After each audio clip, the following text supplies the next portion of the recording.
ਵਾਹਿਗੁਰੂ ਸਾਹਿਬ JIO. ਧੰਨ ਵਾਹਿਗੁਰੂ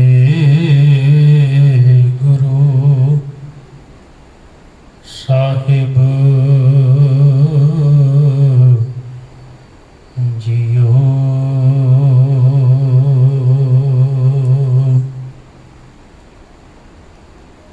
तुमरी शरण तुम्हारी आशा, तुम ही सजन सुहेले। राखो राखण हार दयाला, नानक करके गुले। वाहिगुरू साहिब जियो। भगतां की चाल निराली, चाला निराली भगतां केरी। बेखम मार्ग चलना, लब लोभ अहंकार तज। तृष्णा बहुत नाही बोलना,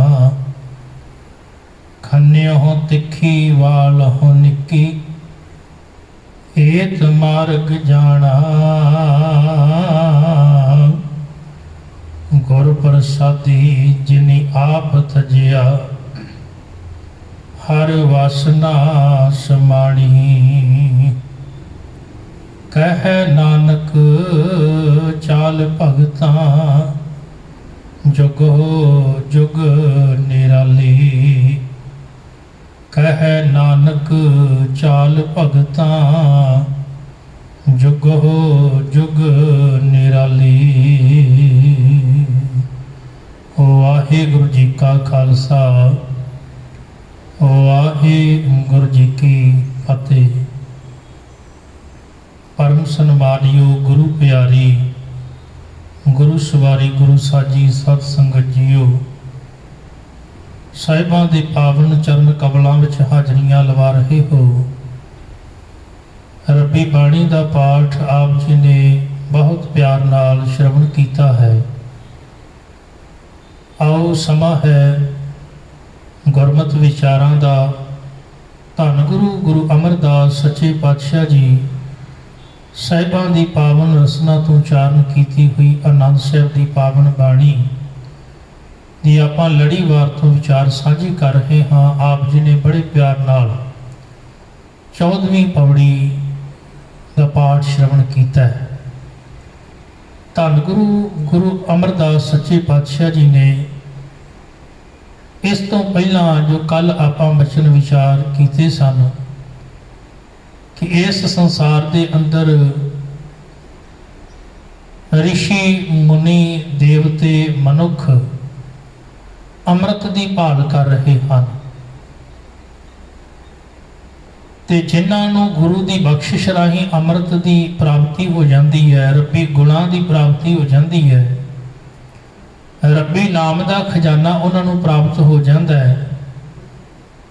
तो महाराज आखदे फिर उन्होंने जीवन जिउण का ढंग बदल जाता है, तब्दीली जीवन में आ जाती है। वो फिर इस तरह जीवन नहीं बतीत करते जिवें संसार जीवन बतीत करता है। जिवें संसार चल रहा वो उवें नहीं चलते, बल्कि उन्होंने जीवन शैली बदल जाती है। उन्होंने देखण का नज़रिया बदल जाता है, उन्होंने बोलण का ढंग बदल जाता है, उन्होंने देखण का सुनन का ढंग बदल जाता है, उन्होंने संसार दे विच काम करन का तरीका बदल जाता है, उन्होंने चलण का जिहड़ा है वो ढंग बदल जाता है। पहला वो संसार के हिसाब नाल चलते सन, हुण वो मालक के हिसाब नाल चलते। पहला वो लोगों के हिसाब नाल जीवन बतीत कर रहे सन, हुण वो गुरु के अनुसार जीवन बतीत कर रहे हैं। अक्सर इस दुनिया के अंदर मनुख एक चीज़ की चाहत रखता है, वह है वडियाई। हर पासों मेरी वडियाई होवे, मेरी शोभा होवे। ते ये शोभा कई बारी संसार दी भी करदा है ते झूठी शोभा भी करदा है। दिलों भावें ये मन ना मन्ने, पर बाहरी तौर पर ये झूठी वडियाई करके ते सामने वाले नूं प्रसन्न करना चाहुंदा है, ताकि वो ये समझे कि मैं बहुत चंगा इंसान हाँ। मेरे गुरुदेव ने बाणी अंदर कृपा कर दी। साहब आखते ने, लोका ना सलाहें जो मर वंजसी,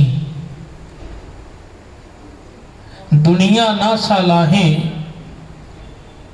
साहब आखदे, संसार की केवल सिफत ना करी जा। दुनिया ना सलाहें जो मर वंजसी, लोका ना सलाहें जो मर खाक थी। साहब आखदे, एवें लोगों की झूठी खुशामद ते उन्हां दी वडियाई ना करया कर, दुनिया की सिफत ना करी जाया कर, क्योंकि ये संसार दे विच सदैव रहने वाले ने, हमेशा रहने वाले ने।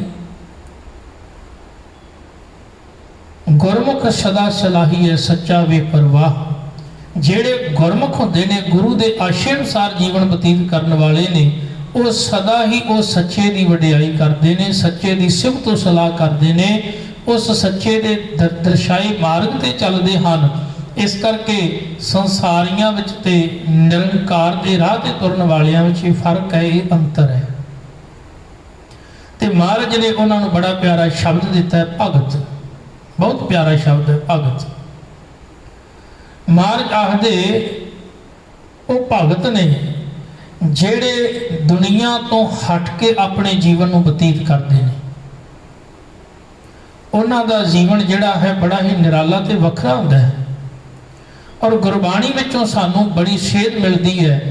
भगत साहिबान दा जीवन जिहड़ा है वो आम संसारी जीवन नहीं।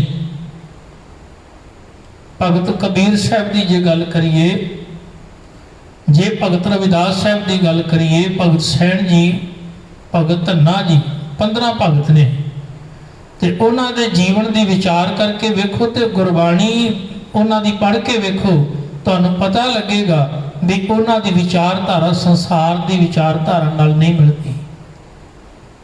उन्हां दी विचारधारा मिलती है तो निरंकार नाल मिलती है। इसका कारण यही है कि वो 15 भगत एक थां ते बैठे हुए हैं। वेखो, बाबा फरीद जी भी एक थां ते ने, पर नाल ही कबीर साहब, रविदास साहब जी भी नाल ही ने। इसका कारण की है? उन्ना चिर साडी विचार नहीं मिलती जिन्ना चिर आपां संसार नाल जुड़े आ। जिदन निरंकार नाल जुड़ गए उदन साडी विचार ही एक हो जानी है। जिदन असी वाकई कालपुरख नाल जुड़ गए उदन साडी विचार ही एक हो जानी है। इस करके महाराज ने कृपा की है। धन गुरु अमरदास सच्चे पातशाह दिने उन्हें भगत जन ते उन्हां दी चाल जिहड़ी है बिल्कुल वखरी है। भाव उन्हां दा जीवन जिउण दा ढंग तरीका दुनिया नालों बिल्कुल वखरा, बिल्कुल न्यारा है। गुरु नानक देव महाराज पातशाह जी संसार दे विच आए ने, ते की गुरु नानक साहब महाराज पातशाह जी नूं समय दे लोकां ने किस तरीके दे नाल बयान कीता, वो गुरु नानक साहब महाराज आप बाणी विच आखदे ने। महाराज पातशाह जी ने आख्या, किसी ने तो मैनू ये कह दिता सी कि यह भूतना है, बेताला है। कोई आखे भूतना, कोई कहे बेताला, कोई आखे आदमी नानक बेचारा, कोई कहता है ये भूतना है, इहदे काम ही भूत प्रेतां वाले ने। क्यों? जेड़ी गल असीं कहने हैं तो मनदा नहीं, जेड़ी गल असीं कहने तो बिल्कुल नहीं मनदा। ये जदों भी गल करता है इसकी गल ही कोई वखरी हुंदी है। जे असीं गल करिए धार्मिक स्थानां दी, तीर्थां दी, तो यह तो तीर्थ की खंडन करता है। असीं कहने तीर्थ बाहर है, कहते तीर्थ अंदर है। महाराज पातशाह दे तीर्थ नहावन जाऊं, तीर्थ नाम है, तीर्थ शब्द विचार अंतर ज्ञान है, तो ज्ञान की गल करते हैं। उन्होंने हर पक्ष तो यह लग्या भी ये तो बिल्कुल वखरे ने। वखरे होने कारण उन्होंने कहता, किसी ने आख्या भूतना है, कोई कहता है बेताल है, ये ताल तो खुज गया है।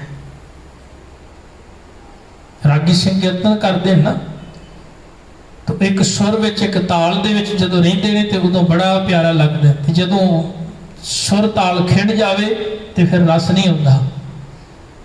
जीवन दी चाल तो जिहड़ा मनुख भटक जावे उहनूं भी आखे जांदा बेताला। कहण लगे ये ते जिहड़ा असल मार्ग सी, जिहड़ा ब्राह्मण दसदा सी, ये ते उस तो उल्ट चल रहे ने।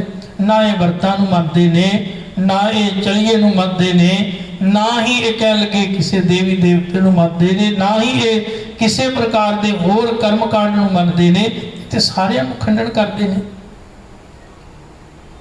उन्होंने कह दिता, कह लगे नहीं। फिर किसी ने आख्या बेताला, कोई आंदा है बेचारा आम मनुख है, इनू नहीं समझ।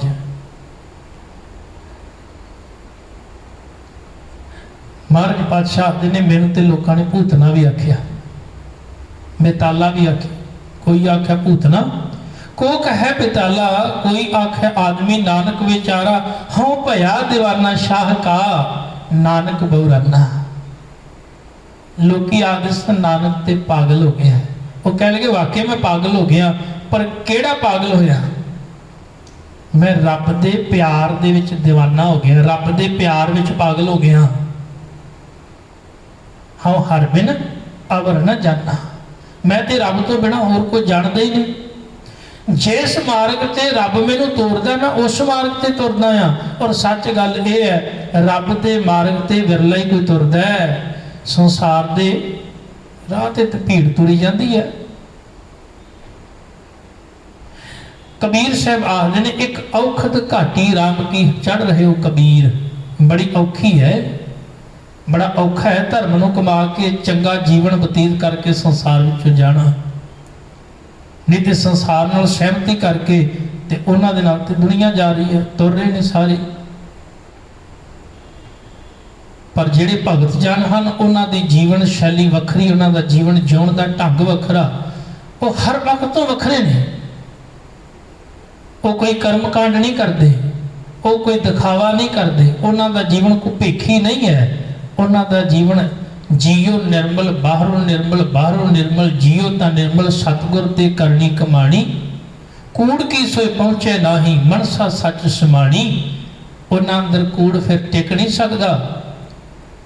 उन्हां दा जीवन ते ऐसे सच सुनाई सी, सच की बेला, सच की बाणी। नानक आखे सच सुनाई सी, सच की बेला। उन्हां अंदर सच है ते सच ही बोलते हैं, ते सच ही उन्हां दे जीवन दे विच वसिया होता है।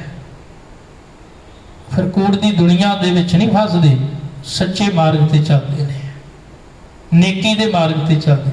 और इस मार्ग ते जिहड़ा भी चलिया फिर उन्हें बड़े कष्ट भी सहने पे, बड़ियां मुश्किलों का सामना करना पिया। कि सच्चे राह ते तुरना कोई सौखी गल है? वखरे मार्ग ते तुरना कोई सौखी गल है? हजारों सालों तो चली आ रही कोई रीत है, तो उस रीत का खंडन कर देना कोई सौखी गल है? बड़ा औखा है। तो उनके वास्ते फिर बड़ियां गल्लां ते बड़ा कुछ सुनना भी पैंदा है, बहुत कुछ बर्दाश्त भी करना पैंदा है। तो समय के अवतारां ते भगतां पुरुषां ने, महापुरुषां ने वो अपने तन ते हंडाया भी है। और केवल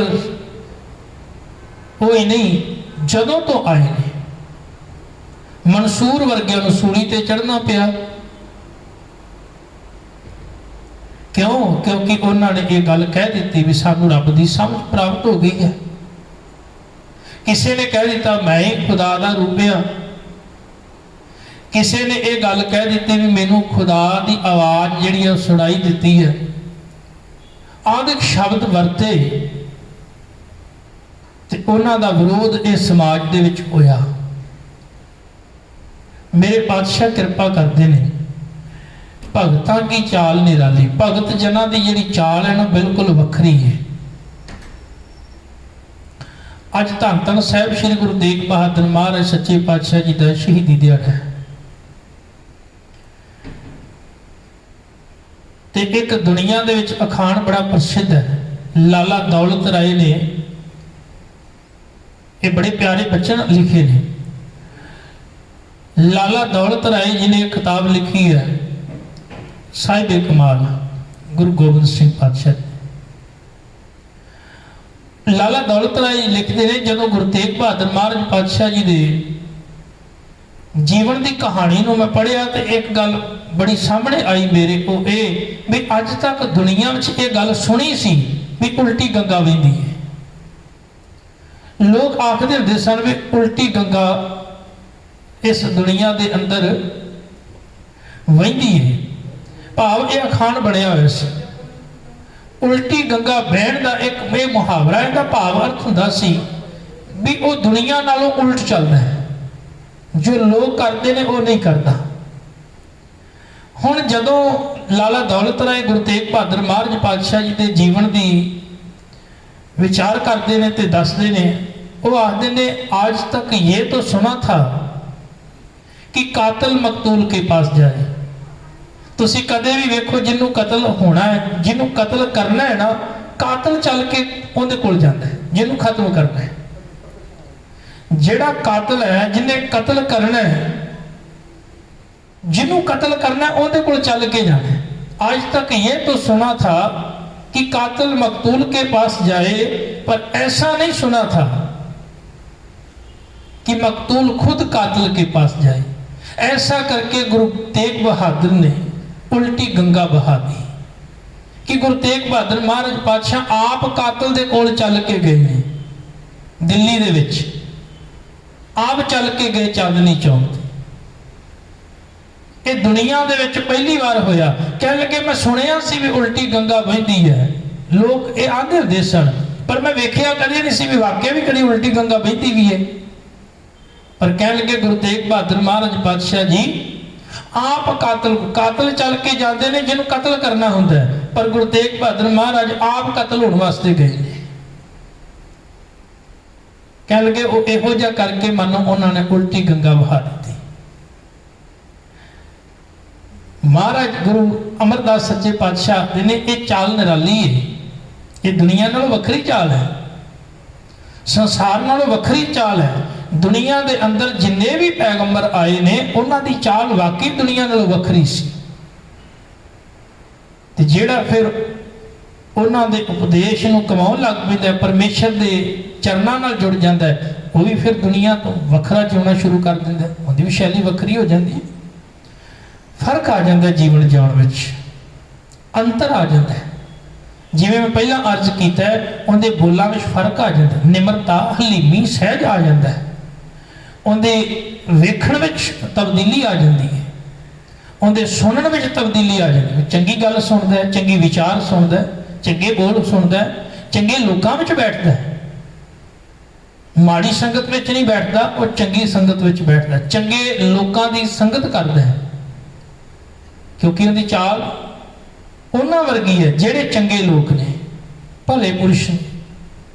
भाई गुरदास जी का एक बड़ा प्यारा बचन होता है। भाई गुरदास जी आखते हैं कि एक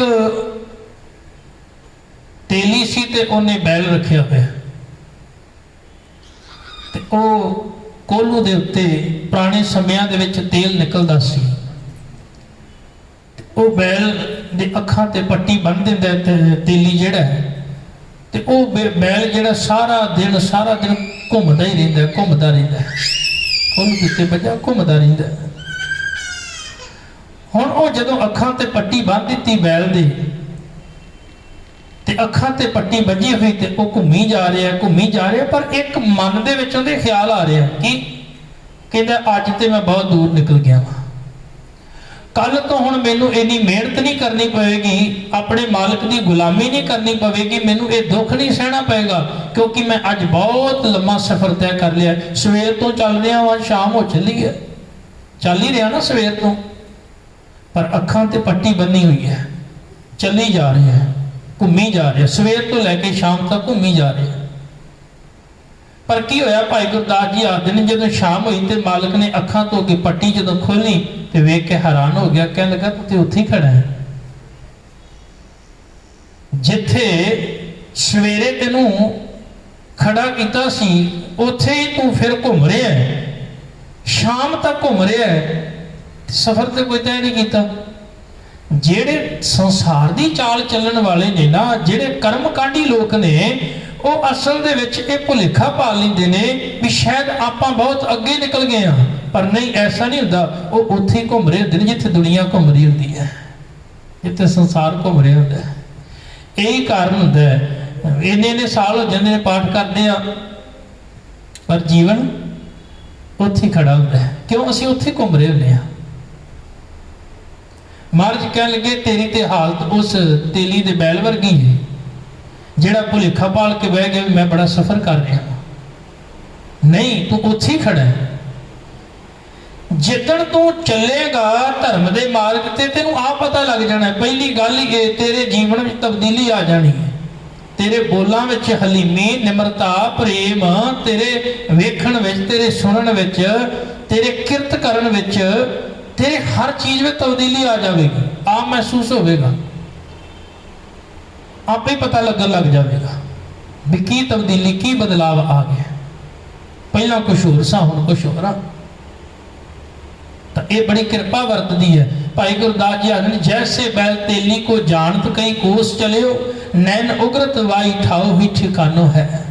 ਦੂਸਰੀ ਉਦਾਹਰਨ ਉਹ ਦਿੰਦੇ ਨੇ, ਇੱਕ ਅੰਨਾ ਮਨੁੱਖ, ਨੇਤਰਹੀਣ ਬੰਦਾ, ਕਹਿਣ ਲੱਗੇ ਕੀ ਕਰਦਾ ਸੀ, ਰੱਸੀ ਨੂੰ ਵੱਟ ਰਿਹਾ ਸੀ, ਤੇ ਰੱਸੀ ਨੂੰ ਵੱਟ ਰਿਹਾ ਪਰ ਅੱਖਾਂ ਤੋਂ ਅੰਨਾ ਹੈ। ਤੇ ਉਹ ਕੀ ਕਰਦਾ ਹੈ, ਰੱਸੀ ਵੱਟੀ ਜਾ ਰਿਹਾ, ਵੱਟੀ ਜਾ ਰਿਹਾ ਹੈ, ਤੇ ਉਹ ਵੱਟ ਕੇ ਰੱਸੀ ਜਿਹੜੀ ਹੈ ਪਿੱਛੇ ਸੁੱਟੀ ਜਾ ਰਿਹਾ ਹੈ, ਪਰ ਨਾਲ ਹੀ ਇੱਕ ਗਾਂ ਦਾ ਵੱਛਾ ਵੱਜਾ ਹੋਇਆ ਹੈ, ਤੇ ਉਹ ਖਾਈ ਜਾ ਰਿਹਾ ਹੈ, ਉਹ ਖਾਈ ਜਾ ਰਿਹਾ ਹੈ। ਹੋਇਆ ਕਿ ਜਦੋਂ ਉਹਨੇ ਕੁਝ ਸਮੇਂ ਬਾਅਦ ਮਿਹਨਤ ਕਰਨ ਤੋਂ ਬਾਅਦ ਹੱਥ ਮਾਰ ਕੇ ਵੇਖਿਆ ਤੇ ਉੱਥੇ ਰੱਸੀ ਨਹੀਂ ਸੀ। ਕਿਉਂ? ਉਹ ਰੱਸੀ ਨਾਲ ਦੀ ਨਾਲ ਖਾਈ ਜਾ ਰਿਹਾ ਸੀ। ਦੁਨੀਆ ਦੇ ਅੰਦਰ ਜਦੋਂ ਅਸੀਂ ਕਰਮ ਕਰਦੇ ਹਾਂ ਨਾ, ਅਸੀਂ ਕਰਮ ਵੀ ਉਹ ਅਗਿਆਨਤਾ ਦੇ ਵਸ ਕਰਦੇ ਹਾਂ, ਹੰਕਾਰ ਦੇ ਵਸ ਹੋ ਕੇ ਕਰਦੇ ਹਾਂ, ਤੇ ਸਾਨੂੰ ਪਤਾ ਹੀ ਨਹੀਂ ਲੱਗਦਾ ਵੀ ਅਸੀਂ ਜੋ ਕਰਮ ਕੀਤੇ ਨੇ ਉਹਦਾ ਸਾਨੂੰ ਪ੍ਰਾਪਤ ਕੀ ਹੋਇਆ ਹੈ। ਇੰਨੇ ਸਾਲ ਹੋ ਗਏ ਧਰਮ ਦੇ ਮਾਰਗ ਤੇ ਤੁਰਦਿਆਂ ਹੋਇਆਂ, ਤੁਰਿਆ ਤੇ ਹੈ ਨਹੀਂ ਵੈਸੇ, ਮਾਫ ਕਰਨਾ, ਜੇ ਤੁਰਿਆ ਹੁੰਦਾ ਤੇ ਪਤਾ ਲੱਗ ਜਾਂਦਾ ਜੀਵਨ ਬਦਲ ਗਿਆ। ਉੱਥੇ ਘੁੰਮ ਰਿਹਾ ਸੀ। ਦੂਸਰੀ ਉਦਾਹਰਨ ਭਾਈ ਗੁਰਦਾਸ ਜੀ ਨੇ ਦਿੱਤੀ, ਹੋਇਆ ਕਿ ਅੱਖਾਂ ਤੇ ਪੱਟੀ ਬੰਨੀ ਬੈਲ ਦੇ ਘੁੰਮੀ ਜਾ ਰਿਹਾ, ਪਰ ਇੱਕ ਅੱਖਾਂ ਤੋਂ ਹੀ ਅੰਨਾ ਹੈ, ਪਰ ਉਹ ਇਹ ਸਮਝਦਾ ਵੀ ਮੈਂ ਤਾਂ ਬਹੁਤ ਮਿਹਨਤ ਕਰ ਰਿਹਾ, ਪਰ ਉਹਦੀ ਮਿਹਨਤ ਅਜਾਈ ਜਾ ਰਹੀ ਸੀ। ਕਿਉਂ? ਉਹਨੇ ਕਦੀ ਇਹ ਵਾਚਿਆ ਹੀ ਨਹੀਂ, ਕਦੀ ਉਹਨੇ ਸਮਝਿਆ ਹੀ ਨਹੀਂ ਵੀ ਮੈਨੂੰ ਅੱਜ ਤੱਕ ਹਾਸਲ ਕੀ ਹੋਇਆ ਹੈ। ਹਾਂ, ਦੁਕਾਨ ਦੇ ਉੱਤੇ ਬੈਠਾ ਹੋਇਆ ਗੱਲੇ ਨੂੰ ਜ਼ਰੂਰ ਸ਼ਾਮੀ ਗਿਣ ਕੇ ਇਹ ਦੱਸ ਦਿੰਦਾ ਵੀ ਅੱਜ ਇੰਨੇ ਹਜ਼ਾਰ ਮੈਂ ਕਮਾਏ ਨੇ, ਇੰਨਾ ਨਫਾ ਹੋਇਆ ਤੇ ਇੰਨਾ ਘਾਟਾ ਹੋਇਆ। ਉੱਥੇ ਬੈਠਾ ਇਹਨੂੰ ਪਤਾ ਲੱਗ ਜਾਂਦਾ ਹੈ। ਪਰ ਨਹੀਂ, ਜਿਹੜਾ ਰੱਬ ਦਾ ਮਾਰਗ ਹੈ ਇਹਦੇ ਤੇ ਤੁਰਦਿਆਂ ਹੋਏ ਇਹਨੂੰ ਇਸ ਗੱਲ ਦੀ ਕਦੀ ਇਹਨੇ ਸੋਚਣ ਦੀ ਜ਼ਰੂਰਤ ਨਹੀਂ ਕੀਤੀ ਵੀ ਮੈਂ ਕਦੀ ਇਹ ਵੀ ਆਪਣੇ ਆਪ ਦੀ ਪੜਚੋਲ ਕਰ ਲਾਂ, ਗੁਰੂ ਨੂੰ ਪੁੱਛ ਲਾਂ ਵੀ ਪਾਤਸ਼ਾਹ ਜੀ ਉਹ ਇੰਨੇ ਸਾਲ ਤੇ ਹੋ ਗਏ ਪਾਠ ਕਰਦੇ ਆ, ਸਤਸੰਗਤ ਕਰਦੇ ਆ, ਕਿ ਵਾਕਿਆ ਹੀ ਮੈਂ ਉਸ ਮਾਰਗ ਤੇ ਚੱਲ ਰਿਹਾ ਵਾਂ ਜਿਸ ਮਾਰਗ ਦੀ ਤੁਸੀਂ ਗੱਲ ਕਰ ਰਹੇ ਹੋ। ਮਹਾਰਾਜ ਨੇ ਪੂਰੀ ਗੱਲ ਸਮਝਾਈ ਹੈ ਇਸ ਪੌੜੀ ਦੇ ਅੰਦਰ। ਮਹਾਰਾਜ ਆਖਦੇ ਨੇ ਵੀ ਤੈਨੂੰ ਇਹ ਸਮਝ ਲੱਗ ਜਾਵੇ ਵੀ ਵਾਕਿਆ ਹੀ ਮੈਂ ਉਸ ਮਾਰਗ ਤੇ ਚੱਲ ਰਿਹਾ ਜਿਸ ਮਾਰਗ ਤੇ ਭਗਤ ਜਨ ਚੱਲੇ ਨੇ। ਉਹਨਾਂ ਦੀ ਚਾਲ ਨਿਰਾਲੀ ਹੈ, ਵੱਖਰੀ ਹੈ। ਤਾਂ ਭਾਈ ਗੁਰਦਾਸ ਜੀ ਨੇ ਆਖਿਆ, ਜੈਸੇ ਜੇਵਰੀ ਬਟਤ ਆਂਦਰੋ ਅਚਿੰਤ ਚਿੰਤ ਖਾਤ ਜਾਤ ਬਛਰੋ। ਕਹਿਣ ਲੱਗੇ ਅੰਨਾ ਬੰਦਾ ਜੇਵਰੀ ਰੱਸੀ ਨੂੰ ਵੱਟੀ ਜਾਂਦਾ ਸੀ ਤੇ ਮਗਰੋਂ ਕਹਿਣ ਲੱਗੇ ਬੱਚਾ ਖਾਈ ਜਾਂਦਾ ਸੀ, ਤੇ ਜਦੋਂ ਹੱਥ ਲਾ ਕੇ ਵੇਖਿਆ ਤੇ ਫਿਰ ਪਛਤਾਇਆ। ਤੇ ਪਛਤਾਉਣਾ ਹੀ ਸੀ ਨਾ। ਕੋਈ ਬੰਦਾ ਕਿੰਨੇ ਸਾਲਾਂ ਤੋਂ ਕੋਈ ਕੰਮ ਕਰ ਰਿਹਾ ਹੋਵੇ। ਇੱਕ ਉਦਾਹਰਨ ਹੋਰ ਆਪਾਂ ਇਤਿਹਾਸ ਵਿੱਚੋਂ ਲੈ ਲੈਂਦੇ ਹਾਂ, ਗੁਰੂ ਅਮਰਦਾਸ ਮਹਾਰਾਜ ਪਾਤਸ਼ਾਹ ਜੀਵਨ ਵਿੱਚੋਂ। ਧੰਨ ਗੁਰੂ ਅਮਰਦਾਸ ਸੱਚੇ ਪਾਤਸ਼ਾਹ ਜੀ, ਕੀ ਗੁਰੂ ਨਾਨਕ ਸਾਹਿਬ ਮਹਾਰਾਜ ਪਾਤਸ਼ਾਹ ਜੀ ਨਹੀਂ ਸਨ ਜਾਣਦੇ? ਗੁਰੂ ਅਮਰਦਾਸ ਸੱਚੇ ਪਾਤਸ਼ਾਹ ਜੀ ਜਿਹੜੇ ਨੇ ਉਹ ਗੁਰੂ ਨਾਨਕ ਸਾਹਿਬ ਮਹਾਰਾਜ ਨਹੀਂ ਹਨ ਜਾਣਦੇ। ਉਹ ਉਸ ਸਮੇਂ ਵਿੱਚ ਗੁਰੂ ਨਾਨਕ ਸਾਹਿਬ ਦੀ ਵਿਚਾਰਧਾਰਾ ਤਕਰੀਬਨ ਪੰਜਾਬ ਦੇ ਹਰ ਕੋਨੇ-ਕੋਨੇ ਵਿੱਚ ਪਹੁੰਚ ਚੁੱਕੀ ਸੀ, ਜਾਣਦੇ ਸਨ। ਤੇ ਸਭ ਤੋਂ ਵੱਡੀ ਗੱਲ ਕਿ ਗੁਰੂ ਅੰਗਦ ਦੇ ਮਹਾਰਾਜ ਪਾਤਸ਼ਾਹ ਜੀ, ਉਹਨਾਂ ਦੀ ਧੀ ਬੱਚੀ ਬੀਬੀ ਅਮਰੋ ਜੀ, ਉਹ ਇਸ ਘਰ ਵਿੱਚ ਵਿਆਹੀ ਹੋਈ ਹੈ, ਹੁਣ ਕੁੜਮਾਚਾਰੀ ਹੈ। ਹੁਣ ਜਦੋਂ ਆਪਣੇ ਭਰਾ ਦੇ ਪੁੱਤਰ ਨਾਲ ਗੁਰੂ ਅਮਰਦਾਸ ਅੰਗਦ ਦੇ ਮਹਾਰਾਜ ਪਾਤਸ਼ਾਹ ਜੀ ਦੀ ਸੁਪੁੱਤਰੀ ਵਿਆਹੀ ਹੋਈ ਹੈ, ਤੇ ਜਦੋਂ ਵਿਆਹ ਹੋਇਆ ਹੋਵੇਗਾ, ਬਰਾਤ ਗਈ ਹੋਵੇਗੀ, ਕਿ ਗੁਰੂ ਅਮਰਦਾਸ ਪਾਤਸ਼ਾਹ ਨਹੀਂ ਗਏ ਹੋਣਗੇ? ਆਖਰ ਵੱਡੇ ਨੇ ਨਹੀਂ ਗਏ ਹੋਣੇ, ਗਏ ਸਨ। ਉਹਨਾਂ ਨੂੰ ਇਹ ਵੀ ਪਤਾ ਸੀ ਗੁਰੂ ਨਾਨਕ ਸਾਹਿਬ ਦੀ ਗੱਦੀ ਦੇ ਮਾਲਕ ਨੇ ਗੁਰੂ ਅੰਗਦ ਸਾਹਿਬ ਪਾਤਸ਼ਾਹ ਜੀ, ਪਰ ਉਦੋਂ ਕਿਉਂ ਨਹੀਂ ਉਹਨਾਂ ਨੇ ਗੁਰੂ ਧਾਰਨ ਕੀਤਾ ਉਹਨਾਂ ਨੂੰ? ਕਿਉਂਕਿ ਉਦੋਂ ਇੱਕ ਮਨ ਦੇ ਵਿੱਚ ਭਰਮ ਸੀ। ਭਰਮ ਕੀ ਸੀ? ਵੀ ਇਹ ਵੀ ਤਾਂ ਧਰਮ ਦੀ ਗੱਲ ਕਰਦੇ ਨੇ, ਧਰਮ ਕਮਾ ਰਹੇ ਨੇ, ਤੇ ਮੈਂ ਵੀ ਧਰਮ ਹੀ ਤੇ ਕਮਾ ਰਿਹਾ, ਮੈਂ ਕਿਹੜਾ ਕੋਈ ਗਲਤ ਕਰ ਰਿਹਾ? ਜੇ ਇਹ ਧਰਮ ਦੀ ਗੱਲ ਕਰਦੇ ਨੇ ਤਾਂ ਮੈਂ ਵੀ ਤਾਂ ਤੀਰਥਾਂ ਤੇ ਜਾਣਾ ਨਾ ਹਰ ਸਾਲ, ਇੰਨੇ ਸਾਲਾਂ ਤੋਂ ਜਾ ਰਿਹਾ ਵਾਂ, ਮੈਂ ਵੀ ਤੇ ਧਰਮ ਹੀ ਕਮਾ ਰਿਹਾ, ਤੇ ਜੇ ਇਹ ਵੀ ਧਰਮ ਕਮਾ ਰਹੇ ਨੇ, ਮੈਂ ਵੀ ਕਮਾ ਰਿਹਾ, ਤੇ ਫਿਰ ਕੀ ਫਰਕ ਹੋਇਆ? ਗੱਲ ਤੇ ਰੱਬ ਦੀ ਹੈ, ਗੱਲ ਤੇ ਮਾਰਗ ਤੇ ਤੁਰਨ ਦੀ ਹੈ। ਪਰ ਉਦੋਂ ਉਹਨਾਂ ਨੂੰ ਬੜੀ ਚੋਟ ਲੱਗੀ ਹਿਰਦੇ ਤੇ। ਕਿਦਣ? ਜਿੱਦਣ ਇੱਕ ਬ੍ਰਹਮਚਾਰੀ ਨੇ ਕਹਿਤਾ ਤੂੰ ਨਿਗੁਰਾ ਹੈ, ਤੇਰਾ ਗੁਰੂ ਨਹੀਂ, ਤੂੰ ਨਿਗੁਰਾ ਹੈ, ਤੂੰ ਨਥਾਵਾ ਹੈ, ਤੇਰਾ ਕੋਈ ਥਾਂ ਹੀ ਨਹੀਂ। ਬੜੀ ਚੋਟ ਲੱਗੀ। ਕਿਉਂ? ਤੂੰ ਨਿਗੁਰਾ ਹੈ, ਤੇ ਨਿਗੁਰੇ ਦੀ ਸੰਗਤ ਕਰਕੇ ਮੇਰਾ ਧਰਮ ਭ੍ਰਿਸ਼ਟ ਹੋ ਗਿਆ। ਯਾਦ ਰੱਖਣਾ, ਉਦੋਂ ਗੁਰੂ ਅਮਰਦਾਸ ਸੱਚੇ ਪਾਤਸ਼ਾਹ ਜੀ ਫਿਰ ਇਹ ਮਹਿਸੂਸ ਕਰਦੇ ਨੇ ਕਿ ਜੋ ਅੱਜ ਤੱਕ ਮੈਂ ਕਰਦਾ ਰਿਹਾ ਵਾਂ ਉਹ ਤੇ ਫਿਰ ਵਿਅਰਥ ਸੀ ਸਾਰਾ। ਤੇ ਕਿੰਨਾ ਪਛਤਾਵਾ ਹੁੰਦਾ ਬੰਦੇ ਨੂੰ ਜੇ ਕੋਈ ਮਨੁੱਖ ਸਵੇਰ ਤੋਂ ਲੈ ਕੇ ਬਹੁਤ ਸਾਲ ਦੀ, ਬਹੁਤ ਦਿਨਾਂ ਦੀ ਗੱਲ ਛੱਡੋ, ਕੋਈ ਬੰਦਾ ਦਿਹਾੜੀਦਾਰ ਸਵੇਰ ਤੋਂ ਲੈ ਕੇ ਸ਼ਾਮ ਤੱਕ ਕੰਮ ਕਰੇ, ਤੇ ਸ਼ਾਮ ਨੂੰ ਮਾਲਕ ਆਕੇ ਵੀ ਤੇਰਾ ਤੇ ਕੰਮ ਠੀਕ ਨਹੀਂ ਹੋਇਆ, ਤੇ ਤੈਨੂੰ ਮੈਂ ਦਿਹਾੜੀ ਨਹੀਂ ਅੱਜ ਦੇਣੀ, ਤੇ ਉਸ ਮਨੁੱਖ ਤੇ ਕੀ ਬੀਤੇਗਾ? ਧਰਮ ਦੀ ਦੁਨੀਆ ਅੰਦਰ ਜਦੋਂ ਕੋਈ ਬੰਦਾ 30 ਸਾਲ 40 ਸਾਲ 50 ਸਾਲ ਉਮਰ ਪਾਰ ਕਰ ਜਾਂਦਾ ਹੈ, ਤੇ ਉਹ ਆਖੇ ਮੈਂ ਤੇ ਰੋਜ਼ ਧਰਮ ਦੇ ਕਰਮ ਕਰਦਾ ਰਿਹਾ, ਪਰ ਇੱਕ ਦਿਨ ਨੂੰ ਪਤਾ ਲੱਗੇ ਵੀ ਇਹ ਸਾਰੇ ਕੀਤੇ ਹੋਏ ਨਿਸਫਲ ਨੇ, ਇਹਨਾਂ ਵਿੱਚੋਂ ਤੂੰ ਪ੍ਰਾਪਤੀ ਤੇ ਕੁਛ ਨਹੀਂ ਕੀਤੀ, ਤਾਂ ਫਿਰ ਤੋਂ ਬਹੁਤ ਵੱਡਾ ਪਛਤਾਵਾ ਹੁੰਦਾ ਹੈ। ਬੜੀ ਕਿਰਪਾ ਕੀਤੀ ਭਾਈ ਗੁਰਦਾਸ ਜੀ ਨੇ, ਕਹਿ ਲਗੇ ਅੰਨਾ ਮਨੁੱਖ ਇਸੇ ਤਰ੍ਹਾਂ ਦੁਨੀਆ ਸੰਸਾਰ ਦਾ ਮਨੁੱਖ ਅਗਿਆਨਤਾ ਦੇ ਹਨੇਰੇ ਵਿੱਚ ਸੋਚਦਾ ਮੈਂ ਧਰਮ ਕਮਾ ਰਿਹਾ ਹਾਂ। ਤੀਸਰੀ ਉਦਾਹਰਨ ਭਾਈ ਗੁਰਦਾਸ ਜੀ ਦਿੰਦੇ ਨੇ ਕਿ ਇੱਕ ਹਿਰਨ ਹੈ, ਉਹਨੂੰ ਪਿਆਸ ਲੱਗੀ ਬਹੁਤ, ਪਰ ਉਹ ਜਦੋਂ ਰੇਗਿਸਤਾਨ ਦੇ ਵਿੱਚ ਦੌੜਦਾ ਹੈ, ਵੇਖਦਾ ਹੈ ਬਹੁਤ ਦੂਰ ਉਹ ਰੇਤ ਰੋਸ਼ਨੀ ਦੇ ਨਾਲ ਚਮਕਦੀ ਹੈ, ਤੇ ਉਹਨੂੰ ਇੰਜ ਮਹਿਸੂਸ ਹੁੰਦਾ ਹੈ ਵੀ ਸ਼ਾਇਦ ਪਾਣੀ ਹੈ। ਉਹ ਦੌੜਦਾ ਹੈ, ਬਹੁਤ ਤੇਜ਼ ਰਫ਼ਤਾਰ ਨਾਲ ਦੌੜਦਾ ਹੈ, ਪਰ ਉਹ ਦੌੜਦਾ ਦੌੜਦਾ ਥੱਕ ਜਾਂਦਾ ਹੈ, ਡਿੱਗ ਜਾਂਦਾ ਹੈ, ਤੇ ਉਹਦੀ ਪਿਆਸ ਨਹੀਂ ਬੁੱਝ ਸਕਦੀ। ਕਿਉਂਕਿ ਇਸੇ ਤਰ੍ਹਾਂ ਦੁਨੀਆ ਸੰਸਾਰ ਦੇ ਲੋਕ ਹਨ, ਉਹ ਵੀ ਦੁਨੀਆ ਦੇ ਪਦਾਰਥਾਂ ਦੇ ਵਿੱਚੋਂ ਸ਼ਾਇਦ ਤ੍ਰਿਪਤੀ ਪ੍ਰਾਪਤ ਕਰਨਾ ਚਾਹੁੰਦੇ ਹਨ, ਸੰਤੋਖ ਪ੍ਰਾਪਤ ਕਰਨਾ ਚਾਹੁੰਦੇ ਹਨ, ਦੌੜਦੇ ਹਨ, ਦੌੜਦਿਆਂ ਦੌੜਦਿਆਂ ਆਖਰ ਇੱਕ ਦਿਨ ਇਹ ਹਾਲਤ ਹੋ ਜਾਂਦੀ ਹੈ, ਨੈਣੋ ਨੀਰ ਬਹਿ ਤਨ ਖੀਨਾ ਭਏ ਕੇਸ ਦੁਧਵਾਨੀ, ਰੁੱਧਾ ਕੰਠ ਸ਼ਬਦ ਨਹੀਂ ਉਚਰੈ ਅਬ ਕਿਆ ਕਰੇ ਪ੍ਰਾਨੀ। ਹਾਲਤ ਐਸੀ ਹੋ ਜਾਂਦੀ ਹੈ, ਅਸਮਰਥ ਹੋ ਜਾਂਦਾ ਹੈ, ਹਾਰ ਕੇ ਟੁੱਟ ਕੇ ਡਿੱਗ ਪੈਂਦਾ ਹੈ, ਫਿਰ ਇਹਦੇ ਪੱਲੇ ਕੁਛ ਨਹੀਂ ਪੈਂਦਾ। ਗੁਰੂ ਅਮਰਦਾਸ ਪਾਤਸ਼ਾਹ ਜੀ ਕਿਰਪਾ ਕਰਦੇ ਨੇ, ਭਗਤਾਂ ਕੀ ਚਾਲ ਨਿਰਾਲੀ। ਭਗਤ ਜਨਾਂ ਦੀ ਚਾਲ ਜਿਹੜੀ ਹੈ ਉਹ ਬਿਲਕੁਲ ਵੱਖਰੀ ਹੈ ਸੰਸਾਰ ਨਾਲੋਂ, ਕਿਉਂਕਿ ਉਹਨਾਂ ਦੇ ਜੀਵਨ ਜਿਉਣ ਦਾ ਢੰਗ ਦੁਨੀਆ ਨਾਲੋਂ ਵੱਖਰਾ ਹੁੰਦਾ ਹੈ। ਚਾਲਾ ਨਿਰਾਲੀ ਭਗਤਾਂ ਕੀਰੀ ਬਿਖ ਮਾਰਗ ਚੱਲਣਾ।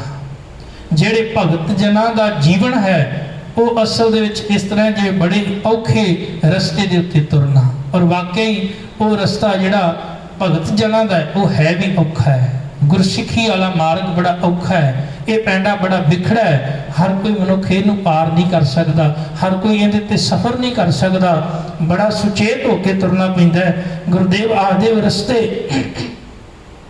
ਰਸਤੇ ਦੇ ਉੱਤੇ ਹੋਰ ਕੀ ਭਾਣਾ ਵਰਤਦਾ ਹੈ, ਕਹਿ ਲਗੇ ਲੱਭ ਲੋਭ ਅਹੰਕਾਰ ਤਜ ਤਿਸ਼ਨਾ ਬਹੁਤ ਨਹੀਂ ਬੋਲਣਾ। ਇਸ ਮਾਰਗ ਤੇ ਚੱਲਣ ਵਾਲਾ ਭਗਤ ਜਿਹੜਾ ਹੈ ਉਹ ਆਪਣੇ ਅੰਦਰੋਂ ਦੁਨੀਆ ਦੇ ਚਸਕਿਆਂ ਨੂੰ ਜੀਵਨ ਵਿੱਚੋਂ ਕੱਢ ਦਿੰਦਾ ਹੈ। ਉਹ ਫਿਰ ਜ਼ੁਬਾਨ ਦੇ ਇਸ ਤਨ ਦੇ ਚਸਕਿਆਂ ਵਿੱਚ ਨਹੀਂ ਫਸਦਾ, ਇਹਨਾਂ ਤੋਂ ਰਹਿਤ ਹੋ ਜਾਂਦਾ ਹੈ। ਲੱਭ ਲੋਭ ਲਾਲਚ ਛੱਡ ਦਿੰਦਾ ਹੈ, ਹੰਕਾਰ ਦਾ ਰਾਹ ਛੱਡ ਦਿੰਦਾ ਹੈ, ਕਹਿ ਲਗੇ ਤ੍ਰਿਸ਼ਨਾ ਦਾ ਰਾਹ ਛੱਡ ਦਿੰਦਾ ਹੈ, ਅਤੇ ਉਹ ਫਿਰ ਬਹੁਤ ਨਹੀਂ ਬੋਲਣਾ। ਉਹ ਬਿਲਕੁਲ ਸੰਕੋਚ ਕੇ ਇਸ ਦੁਨੀਆ ਦੇ ਅੰਦਰ ਜੀਵਨ ਬਤੀਤ ਕਰਦਾ ਹੈ। ਉਹ ਆਪਣੇ ਆਪ ਦੀ ਸ਼ੋਭਾ ਨਹੀਂ ਕਰੀ ਜਾਂਦਾ, ਆਪਣੇ ਆਪ ਦੀ ਝੂਠੀ ਵਡਿਆਈ ਨਹੀਂ ਕਰੀ ਜਾਂਦਾ, ਮੈਂ ਆਹ ਕੀਤਾ, ਐਵੇਂ ਕੀਤਾ, ਮੈਂ ਇੰਨੇ ਪਾਠ ਕੀਤੇ, ਇੰਨੇ ਕਰਾ ਲਏ, ਇਹ ਸਭ ਆਪਣੀ ਸ਼ੋਭਾ ਹੈ, ਹੰਕਾਰ ਹੈ, ਹੋਰ ਕੁਛ ਵੀ ਨਹੀਂ। ਇਹ ਬੋਲ ਫਿਰ ਉਹ ਨਹੀਂ ਬੋਲਦਾ। ਤਾਂ ਅਗਲੇ ਬਚਨ ਮਾਰਜ ਕਰਦੇ ਨੇ, खन्यो तिखी वालो निकी एत मार्ग जाना। ये जिहड़ा राह है ना, ये रस्ता जिहड़ा है, कह लगे इस रस्ते के उत्ते तुरना एक बड़ी औखी खेड़ है। वो इवें जिवें खंडे की धार, खंडे की धार बड़ी तिखी है, उहदे उत्ते पैर रख के चलना, भाव इन्नी सावधानी, इन्ना ध्यान चाहिए, इन्नी सावधानी दे नाल वो तुरदा है। कह लगे वो बिल्कुल ही वाल नालों बरीक है ये जिहड़ा मार्ग है। इहदे उत्तों डिगण की हमेशा ही संभावना बनी रही है, हमेशा ही संभावना बनी रहेगी, तो बड़े ध्यान नाल चलना पैंदा है। महाराज ने बाणी विच भी आख्या है, रब्बी बाणी का बचन है, संत का मार्ग धर्म की पौड़ी को वडभागी पाए। हुण मार्ग का संबंध पौड़ी नाल की है? मार्ग कहते रस्ते नूं, पौड़ी कहते छाते चढ़न वाले नूं, की संबंध होया?